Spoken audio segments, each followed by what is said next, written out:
Tie, kas susuka į Molėtų rajone esančią kaimo turizmo sodybą, nustemba išvydę kamuolį mėtantį Eurolygos ir daugkartinį Lietuvos krepšinio lygos čempioną Kęstutį Šeštoką. Staigmenų neišvengia net ir tie, kurie tiksliai žino, kur važiuoja. Mat ne kasdien pamatysi tituluotą sportininką žolę pjaunantį ar malką skaldantį. Nesidroviu ir pirtį pakurti ir dar kažką, tai kaip tu čia sako, nesamdai, sakau, kol galiu pats tolo, kai nesuspėsiu kažką ir pasamdysiu. Ir jis sako, o čia krepšininkai visi pasikėlė, nu tas taip, sakau, ne visi. Prieš daug metų pirmą kartą į būsimo žmonos Dianos senelių sodybą užsukęs sportininkas tik mintyse pasvajojo apie kaimo turizmą. Tačiau svajonės vėjais nepaleido. Ir štai prieš 4 metus savo rankomis ir su giminaičių patarimais bei pamokymais Šeštokai pradėjo kurti tai, ką šiandien galima pavadinti jaukiu, išpuoselėtų, ramybę dvelkiančiu ir viskuo aprūpintų gamtos bei poilsio kampeliu. Niekas neplanavo taip iš karto, kad čia užsistatysim, nebuvo tokio plano. Sodyba bus tokia. Prasidėjo nuo kuklių norų, norai, kaip sakant, po truputėlį augo, bet to atsirado tam tikri poreikiai su laiku, kad ten, tarkim, įsirengus visą beveik sodybą, pamatėm, kad neturim pokylių salės. Teko tada pastatyti pokylių salę.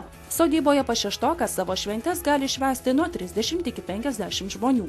Tie, kurie pirmą kartą atvyksta apsižiūrėti sodybos, ypač apsidžiaugia atradę atskirą pastatą su konferencijų pokylių sale, pro kurios vitrininius langus atsiveria nuostabus vaizdas į ežerą. Sutvarkyta aplinka ir sodyba ant Virintų ežero kranto iš tiesų ne vienas sužavi. O tie, kas paragauja vietos šeimininkių maisto, apie jokią kitą virtuvę nesvajoja.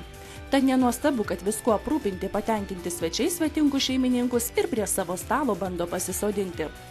Nu, būna tokių, visą laiką, iš pat pradžių ne, bet kaip padaugina šiek tiek alkoholio, tai kviečia padaryti, išgerti, bet tai čia būtų, žinot, jau ne kai darbo dirbi, tai